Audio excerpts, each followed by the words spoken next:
lebih nggak mau tinggal. Halo teman-teman pendengar, selamat datang kembali di podcast Kampus Talk, ruang berbagi cerita, refleksi, dan perspektif tentang dunia perkuliahan serta kehidupan setelahnya. Di episode ini kita akan membahas topik yang sangat dekat dengan mahasiswa nih, yaitu tentang memilih jurusan, proses menemukan jati diri, kecemasan akan masa depan, hingga bekal penting setelah lulus. Jadi hari ini kita sudah bersama narasumber yang luar biasa, yaitu Bapak Zainul Kisman, STMM. Terima kasih banyak Bapak sudah meluangkan waktunya pada hari ini bersama kami. Nah Bapak gimana nih Pak, belakangan ini Bapak kabarnya sehat? Alhamdulillah sehat. Terus kemarin tahun baruan Bapak liburan gimana, seru? Liburan kemarin di kampus saja. Oh, di kampus, ngapain Bapak? Karena banyak kejar deadline. Oh Deadline iya. mahasiswa, tesis sama skripsi. Semoga Bapak sehat selalu. Jadi Pak, topik kita hari ini tuh pengen ngajak Bapak nih untuk flashback ke masa awal Bapak nih kuliah gitu Pak. Nah Pak, kalau misalkan boleh kembali nih Pak ke masa awal kuliah Bapak nih, apa sih yang Bapak ingat saat memilih jurusan tuh waktu itu? Apakah lebih banyak rasa yakin atau penuh dengan keraguan Pak? Oh gitu, jadi saya flashback ke belakang nih. Iya betul. Dulu saya waktu kuliah itu milih jurusan itu, kalau ditanya yakin, dulu nggak yakin amat, jujur aja ya. Iya. Pokoknya gitu ya, ikut Pak? aja, Iya. masuk ikut. Kemudian begitu udah ikut, karena ikut teman ini, ikut teman. Kebetulan yang diikut ini juga bagus-bagus nih. Oh iya. Tapi beda orang ya, meskipun kita sama dia sama, ngambil jurusannya, tapi begitu senang di dalam beda arahnya. Dia senangnya ke sini, saya senang ke sini, teman saya senang yang ke lain. Tapi yang penting yang kalau dibilang itu kita harus jujur aja gitu, jangan salah saya pilih ini, habis nih masa depan. Tidak, karena nggak tahu siapa masa depan siapa itu kayak apa, itu nggak tahu. Yang penting ambil, nanti habis jalan, begitu jalan dia tumbuh sendiri. Tumbuh dari mana? Ya nanti kan dia banyak kegiatan, dia ikut di imamennya, dia ikut di kegiatan magangnya, dia ikut di presentasi ke depan, itu akan mengarahkan dia. Oh saya itu sebetulnya ini nih, gitu. Nggak nyesal saya. Ada yang nyesal, bukan nyesal. Tapi setelah itu dia pikir, memang hidup ini ditentukan oleh jurusan. Tidak. Begitu dia ngambil jurusannya keuangan, begitu dia balik lagi, kerjanya di marketing. Sekarang dia jadi brand manager, dia punya kafe, kan marketing itu. Padahal dia jurusannya keuangan itu. Kenapa dia dulu milih keuangan? Supaya cepat tamat. Padahal waktu dia di mamennya itu dia banyak di marketing. Tapi waktu kuliah dia lihat, mendingan saya ngambil keuangan aja nih. Setelah visit dia ke bursa efek, wah kayaknya keuangan nih, saya pindah ke keuangan. Itu udah keuangan, selesai dia pikir, kok saya gini aja. Padahal sebenarnya di hatinya itu dia itu marketing, terutama yang digital. Berarti ragu emang normal ya Pak ya? Iya wajar dong. Itu tandanya dia peduli. Dia ragu-ragu, ya iyalah. Kan dia ragu karena tadi ikut temen itu. Iya betul. Ikut temen, disuruh orang tua lagi. Orang tua bilang, kamu habis ambil ini ya, papa ini gitu. Ikut temen karena temen gengnya semua ke sana, larinya ke sana. Ya kan, ambil mata kuliah pun ikut temen, bukan karena kebutuhan dia, kemampuan dia gitu ya. Jadi sekali lagi kalau ditanya jujur, saya juga dulu agak-agak ragu juga gitu. Normal. Tapi nanti begitu kita udah ngambil, yang penting kita bisa tumbuh dengan pilihan kita. Ya kira-kira gitu nih. Jadi kalau bilang ragu, iyalah. Tandanya dia sehat. Benar. Jadi kalau misalkan udah ragu nih, jangan diberhentikan guys, lanjut aja. Gitu. Ya, untuk selanjutnya nih Pak, dari yang kita tahu kan cukup banyak mahasiswa yang memilih jurusan itu karena pengaruh orang tua atau lingkungan sekitar ya Pak ya. Jadi itu bagaimana nih dulu Bapak menentukan pilihan tersebut, dan apa yang membuat Bapak tuh akhirnya bisa berkembang secara maksimal di bidang yang Bapak pilih? Oh ya, jadi emang dulu orang tua saya, kebetulan orang tua saya udah nggak ada waktu itu, tapi abang saya yang membiayain saya, dia bilang kamu harus ambil ini ya. Aku nggak mau tahu, kamu kan di sana itu kuat bidang ini katanya. Aku pengen kayak si Anu tuh, karena itu dosen-dosen kamu yang ini, saya pokoknya pilihnya kamu itu ini. Padahal dia nggak tahu itu saya sebenarnya maunya apa kan gitu. Dia nyuruh saya begitu tuh. Ya kemudian teman saya tadi ngajak saya, ngapain kamu di sana? Di sini kita banyak nih gitu. Makin bingung kita, ya kan? Betul. Begitu kita lihat transkrip kita di semester 1, semester 2, oh kayaknya saya kesini nih, gitu. Iya, akhirnya saya kayaknya saya ikut yang ini nih, ikut hati, saya ambil ini. PA saya juga bilang, kamu sih mendingan ini nih, kalau angkanya begini mendingan kamu ini. Padahal PA juga kan nggak tahu persis kita maunya apa gitu. Cuma karena ngeliat angka doang ya.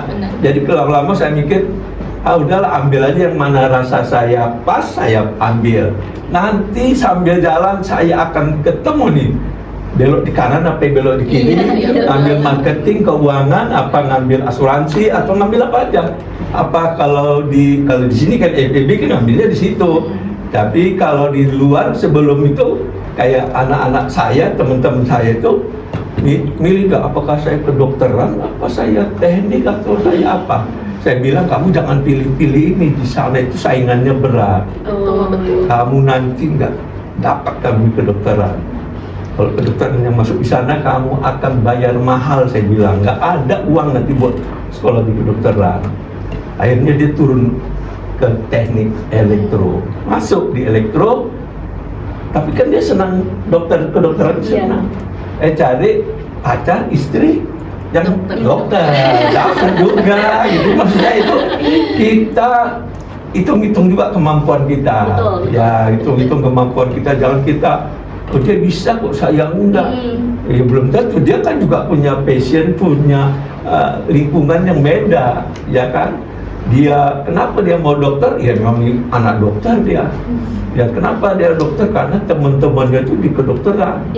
Jadi dia masuk sana, tapi dia nggak tahu bahwa perlu keuangan yang kuat. Kalau keuangan nggak ada, ya ngapain kita ngambil di kedokteran? Kedokteran itu kan juta-jutaan. Iya. Ya, jadi maksud saya, ya kalau kita itu ya sesuaikanlah dengan kemampuan kita aja ya, itu kira-kira seperti itu. Ya ada lagi yang mau ini yang lebih luas lagi, biar saya perluas ini ya. Jadi intinya guys, kalian tuh harus ikutin kata hati gitu. Terus lihat juga ke depannya nih, kalian bakal gimana kalau kalian milih jurusan ini gitu. Nah Pak, pertanyaan selanjutnya nih Pak, kan Bapak kan selama dosen tuh udah banyak tahu karakteristik mahasiswa ya Pak. Nah selama mendampingi mahasiswa nih Pak, di fase mana atau di tingkat kuliah mana yang biasanya tuh seseorang mulai benar-benar mengenal jati dirinya dia tuh, misalkan baik dari sisi minat, kekuatan maupun tujuan hidupnya dia. Ya kalau di semester 1, semester 2 belum dia masih jalan-jalan dia ya. Nanti di semester 3 baru dia ngerasain ini. Saya harus pilih yang mana itu ya. Jadi waktu semester 1, 2 belum dia. Nanti semester 3 dia akan mulai milih, mikir dia. Apalagi dia lihat temennya, kok temen saya sekarang udah mulai magang misalnya. Jadi ikutan ikut loh, kok dia udah magang, kok saya gini-gini aja nih gitu ya kan. Beda anak mahasiswa dulu sama sekarang. Kalau sekarang itu dia punya medsos, itu dia akan lihat dari sana itu, oh sekarang trennya itu begini nih, dulu nggak ada begini. Kalau dulu kita mikirin kapan ya tamat. Kalau sekarang enggak, aku nggak mau tinggal. Aku nggak mau tinggal. Kok dia udah ngambil semester ini, kok saya belum? Nggak mau kalah. Datang ke saya PA-nya, Pak, kok saya nggak boleh ini? Kok teman-teman saya ada di sana? Nah, dia ngelihat teman itu sekarang, dia nggak mau tinggal.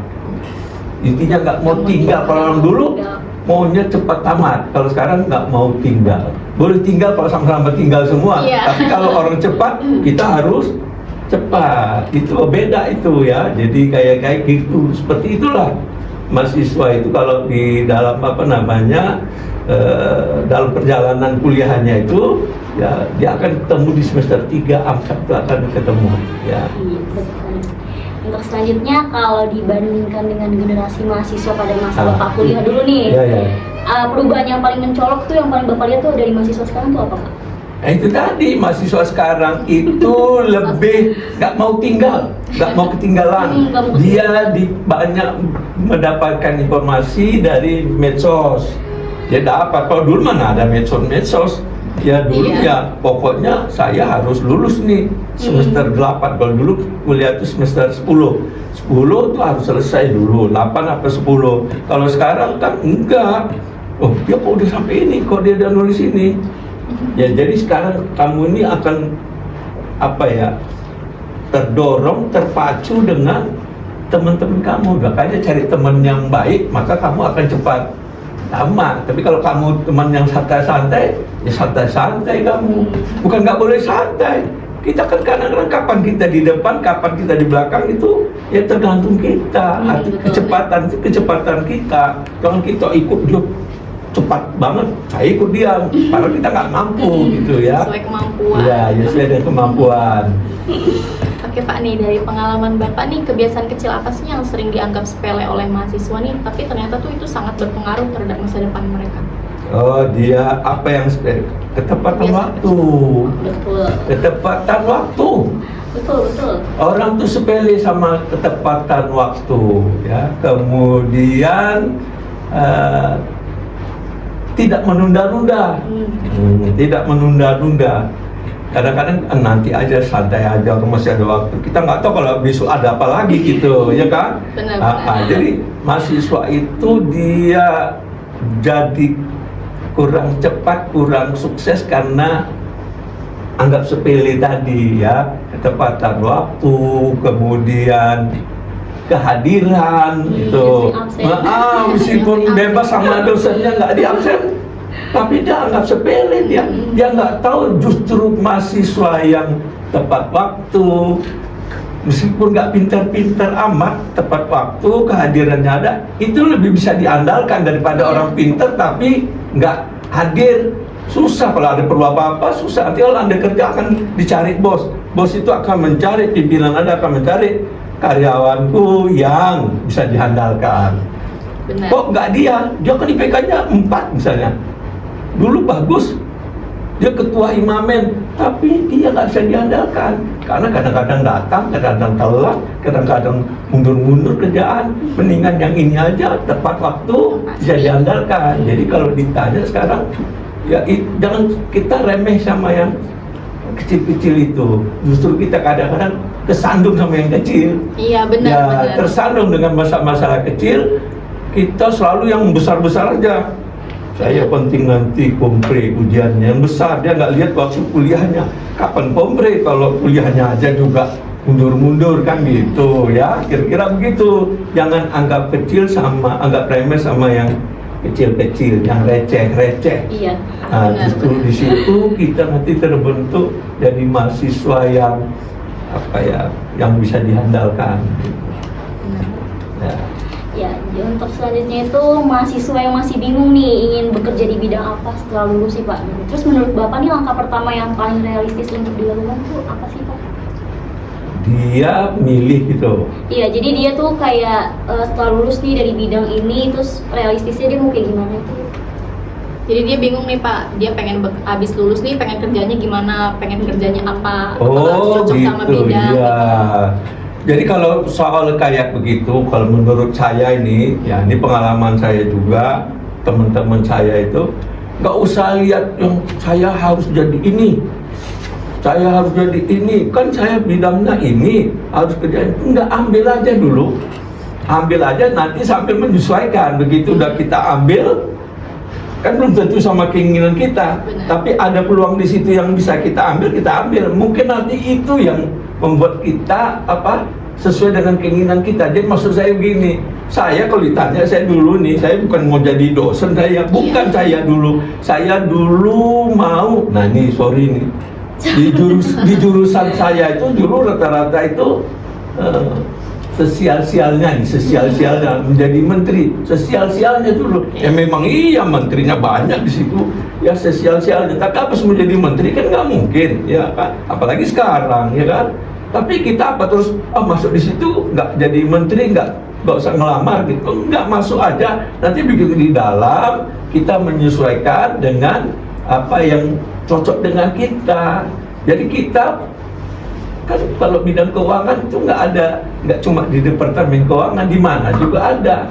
Orang marketing nggak cuma di perusahaan consumer produk, di mana juga ada. Jadi kita masuk aja di mana, nanti kita ngambil jalan ke yang minat kita tadi. Jadi nggak usah terlalu kaku-kaku, kita realistis saja, ikutin realita yang ada, kita realistis sehingga kita nanti bisa mendapatkan peluang untuk ke depan itu, ya. Jadi setelah lulus guys, kalian nih jangan bingung, jangan bimbang kalau misalkan bekerja nih pengen di bagian apa, apakah berpatokan pada bidang yang kalian jurusi atau enggak. Jadi kalau misalkan ada apapun lowongan kerjaan, kalian masukin aja dulu. Kalau misalkan emang cocok, ya lanjutin gitu. Oke Pak, next ya Pak. Pertanyaan selanjutnya nih, di masa kuliah nih Kak, nih Pak, mahasiswa kan sering banget ya untuk membagi energi nih antara kuliah, organisasi, terus juga magang, kehidupan pribadinya juga Pak. Menurut Bapak nih gimana sih cara ideal untuk mengelola semua itu supaya tetap seimbang tanpa merasa susah? Ya, jadi seimbang itu kan berarti 25% kuliah, 25% magang, 25%. Bukan itu. Kapan kita perlu di depan, kita ke sana dulu. Nah, jadi bergantian ini, jadi ada prioritasnya. Bukan berarti saya harus 25% di Himamen, 25% di kuliah, 25% di magang, jangan gitu. Saya lagi magang aja dia itu, nggak kayak yang lainnya, enggak. Karena lagi magang dia fokus, kalau nggak nanti sama pembina magangnya repot ya, ikut dia fokus ini. Nanti lagi kuliah dia fokus di perkuliahan, dia lagi jadi dia menyesuaikan dengan istilahnya tergantung prioritas. Jadi bergantian, nggak usah harus bagi ini 25% itu, enggak. Kalau itu kan susah ya. Benar. Kita akhirnya sibuk tanpa arah. Benar-benar sibuk banget kamu, iya, tapi nggak jelas mau jadi apa tujuannya. Ya gitu. Jadi kalian harus tahu prioritas kalian nih apa, antara kuliah, organisasi, ataupun magang, dan kehidupan pribadi kalian, kayak gitu. Next. Menurut Bapak, skill non-akademik apa yang terlihat sederhana namun justru paling sering terpakai dan terasa manfaatnya setelah lulus kuliah? Oh iya, itulah skill yang dibangun di kampus ini dulu ya. Yang namanya itu kemampuan komunikasi itu ya. Kemampuan komunikasi. Jadi Anda itu dilatih berkomunikasi tapi profesional, bukan Anda habis-habisan energi untuk ngejar IPK setinggi-tingginya, enggak. Karena nanti yang bekerja bagus itu adalah mereka yang punya kemampuan non skill yang di luar kuliah tadi ya. Ya, jadi kemampuan komunikasi, kemampuan melakukan negosiasi, kemampuan melakukan koordinasi. Kan nggak di kelas ada koordinasi tapi kan kecil. Tapi kalau di kegiatan koordinasi itu penting. Justru koordinasinya lebih penting daripada skill yang lain gitu. Jadi kalau ditanya gimana, ya itu penting banget, penting. Dan orang yang sukses itu yang punya kemampuan tadi, bukan bukan skill yang di kelas itu, academic skill, tapi itu kan organization skill dan didapat dari berorganisasi. Itu penting kali ya. Banyak orang itu pintar tapi nggak berani maju ke depan. Benar. Ada yang biasa-biasa tapi dia berani ke depan.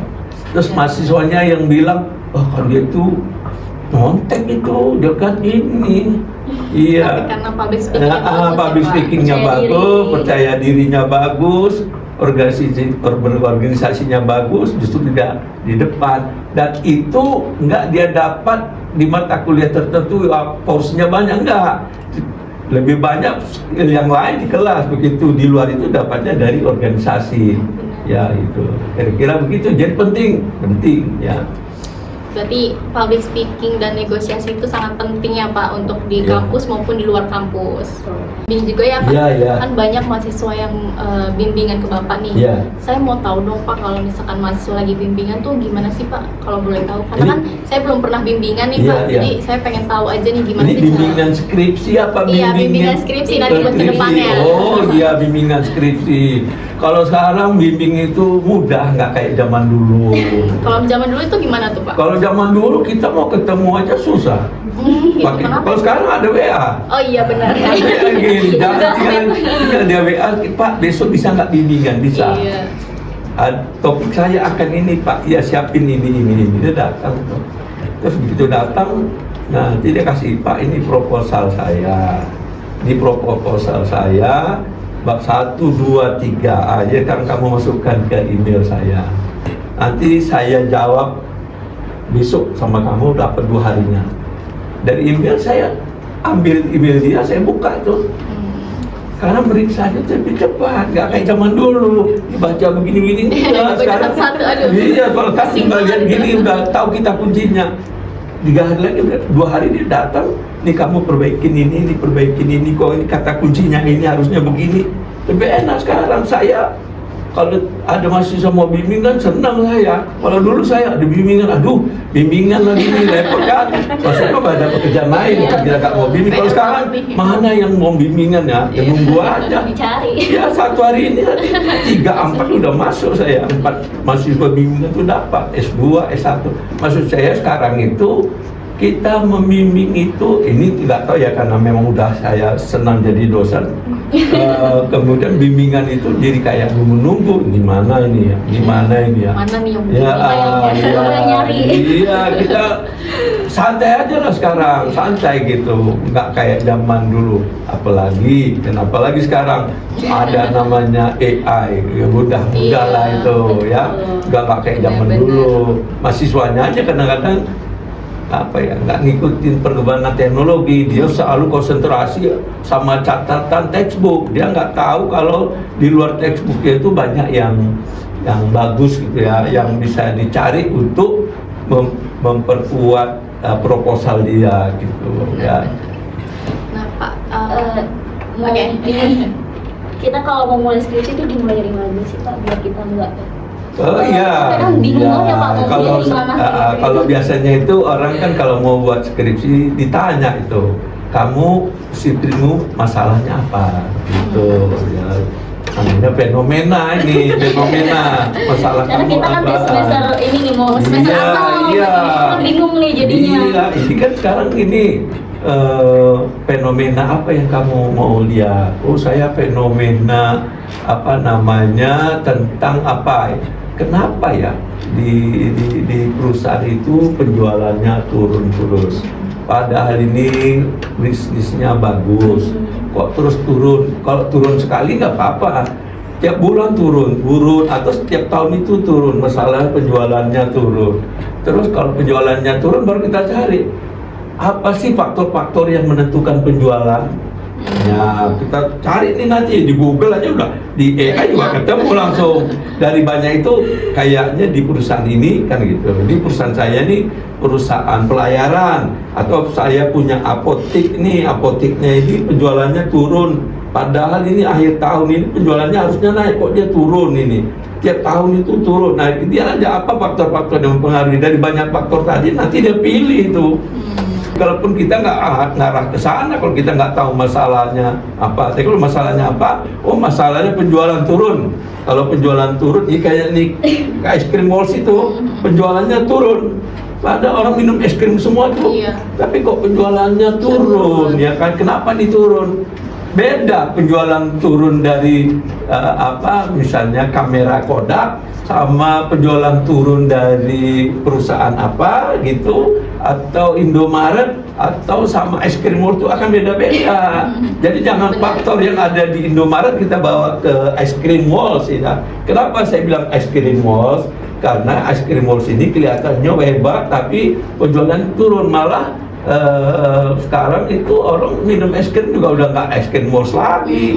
Udah jarang Ya juga jarang. lagi sekarang. banyak merek Iya, merek lain dan ada di depan Benar. kita lagi, nggak kayak dulu. Dulu kan es krim tunggu es krimnya, tunggu es krim bos lewat, bunyi musiknya Pakai sepeda. kita langsung keluar kita.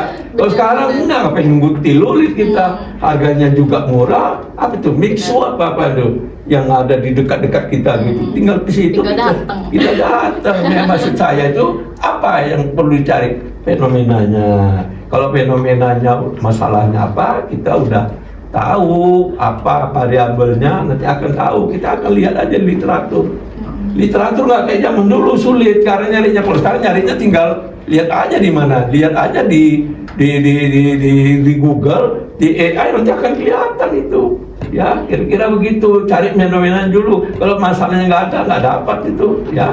Benar-benar. Nah, Pak, Siapa yang mau nanya lagi? Iya. Kan skripsi itu ada kuantitatif dan kualitatif ya Pak. Iya. Kalau untuk mahasiswa manajemen keuangan gitu, Iya, iya. Pak, kita mau tahu lebih baik tuh pilihnya yang mana ya Pak? Ya, sebenarnya mau kuantitatif, kualitatif semua sama. Ya, semua masalahnya sama ini ya. Saya baru pertanyaan ini baru saya dapat ini, bukan dan pertanyaan di sini, tapi saya sebetulnya udah lihat mau kuantitatif mau kualitatif sebetulnya sama. Pasti pertama itu ngomong tentang masalahnya apa gitu. Kalau kuantitatif berarti kita angka-angka semua nih ya. Kalau variabelnya yang kuantitatif, tapi yang kualitatif ya kita harus cari variabel kualitatifnya. Jadi sama-sama ini, cuma orang lebih suka ke kuantitatif karena sering lihat contoh yang kuantitatif, Iya, yang benar. kualitatif jarang. Padahal sebetulnya ini kalau yang sering main di kualitatif dia akan lebih senang ngerjain kualitatif karena dia akan pakai data-data primer ya kan. Kalau kualitatif kan lebih kepada data-data sekunder gitu. Sekunder tinggal ambil selesai. Kalau kualitatif dia harus bikin kuesioner, kirim kepada responden, Iya. kumpul olah lagi selesai juga. Jadi Benar. tapi kalau kamu bikinnya kualitatif, orang akan nunggu, pemuji akan nunggu, pembimbing akan nunggu. Tapi kalau kuantitatif, nah dia ini Udah biasa, lagi, ya. ini katanya, ini lagi. Apalagi kalau kita fenomenanya, tapi metodologinya sama dengan sebelumnya. Udah banyak yang ngambil. Kita nggak ada inovasi baru. Iya. Makanya di kampus ini diminta itu kebaharuan. Kebaharuan. Jadi nanti ada nomor berapa itu? Bab 1 berapanya itu 16 apa 17 itu tentang kebaharuan atau novelty. Apa kebaruannya? Tinggal cari kebaruan itu juga gampang. Biasa main di maritim, saya tadi industrinya di maritim, di pelayaran, sekarang saya pakai di perusahaan asuransi. Biasanya variabel mereka ini variabel kuantitatif, ya kan? Kalau saya ngambil variabel kualitatif. Nanti saya lebih banyak melakukan wawancara. Dari sana ada metodenya ya. Jadi mana lebih enak ya, sama-sama enak ya, sama, tapi lebih mudah di kuantitatif ya, iya. dibandingkan dengan kualitatif karena kita sering kuantitatif itu aja. Datanya juga udah banyak ya Pak. Iya. Nah Pak, untuk pertanyaan terakhir nih Pak, Iya, satu iya. lagi. Iya. Kalau kita skripsian tuh biasanya kan banyak mahasiswa yang drop ya Pak, karena skripsinya tuh selalu direvisi, Iya, selalu iya. salah, stuck di situ mulu. Iya. Iya. Nah, gimana sih pesan Bapak buat mahasiswa tingkat akhir nih yang lagi skripsian, yang lagi ngedrop banget buat lanjutin skripsinya nih Pak? Oh itu itu dulu. Kalau sekarang yang stuck silahkan ketemu sama saya. Nggak ada yang, insya Allah nggak ada yang istilahnya nggak bisa. Benar. Insya Allah semuanya bisa. Bisa karena terbiasa ya Pak. Iya, kata-kata itu. saya karena sering ketemunya stuck itu bukan stuck apa-apa, dia nggak bisa berhenti, mungkin karena dia nggak fokus saja. Kita gantinya begini, pasti insya Allah jadi. Kalau yang saya nih, kalau ada mahasiswa saya yang stuck itu, dia aja yang bikin stuck itu. Kalau di saya itu nggak lama dari 4 jam. Waduh. 4 jam, aja 4 jam udah. Ya, saya ngerjainnya bukan 4 jam itu, artinya responnya itu di 4 jam. Iya. Atau kalau 2 hari nggak ada kabar, ya pasti saya suruh telepon saya setelah 2 hari nggak ada kabar. Nanti begitu ada, dia bilang, Bapak kok nggak kasih ini respon, tunggu 2 jam lagi kamu jangan jauh-jauh, saya kerjain langsung. Maksud saya kan karena kita sering ya, kalau saya kan termasuk sering, hampir tiap hari saya ketemu mahasiswa bimbingan. Tadi anak pelayaran nih tadi jam 11 tadi sama Ibu Fani. Kemudian jam berapa tadi ada bimbingan anak S2. Karena kita udah sering pertanyaan kamu tadi, Pak, dimulai dengan apa? Fenomena. Dulu jam mereka itu fenomenanya apa? Kami fenomenanya ini Pak, gini. Biarpun marketing apapun bisa. Kan kita udah tahu nanti mulai dari sini, habis itu ini, habis ini ya. Apalagi sekarang namanya ada AI. Iya, jadi cepat aja. Bukan saya bilang harus AI, enggak, justru orang maju itu sekarang ber-AI dia, bukan dia. Tapi kita, otak ada di kita. Dia cuma ngerjain doang, dia kan agent kita, dia pembantu kita. Ada di kita, keputusan itu ada di kita. Apakah kita melakukan apa itu ya di kita. Kita itu manusia ini tadi yang mengendalikan dia, bukan kita ngikutin dia. Dia pun suka salah, ya dia pun suka salah gitu. Jadi kalau bikin skripsi nggak usah lagi lah seperti dulu, nanti gimana ya, nanti kalau gini nggak ada lagi tuh ya, menurut saya iya. Berarti saya kalau skripsian ngestak boleh ke Bapak dong. Oh ya, jangankan kamu, siapa aja orang dari luar sana kalau datang sama saya kan suka dia ngomong, Pak ini gini, ayo kita kerjain bareng. Oh gini, gampang ini. Iya, harus terbuka pemikirannya. Nah Pak, oke, terima kasih banyak ya Bapak udah cerita banyak, refleksi juga, terus banyak pesan-pesan yang didapatkan kita hari ini. Semoga apa yang dibagikan hari ini bisa menjadi manfaat buat semua orang dan juga para mahasiswa yang mendengarkan, yang sedang berproses juga, yang sedang kesulitan untuk memulai perkuliahan gitu. Dan saya juga terima kasih untuk teman-teman pendengar yang udah menemani kita sampai akhir. Dan saya juga ingin berterima kasih kepada teman-teman yang di belakang layar yang udah berjuang dari awal sampai akhir untuk podcast kali ini. Tepuk tangan dulu. Nah, sekian dari podcast Kampus Talk hari ini. Bye-bye. Bye-bye. Terima kasih Bapak. Terima kasih.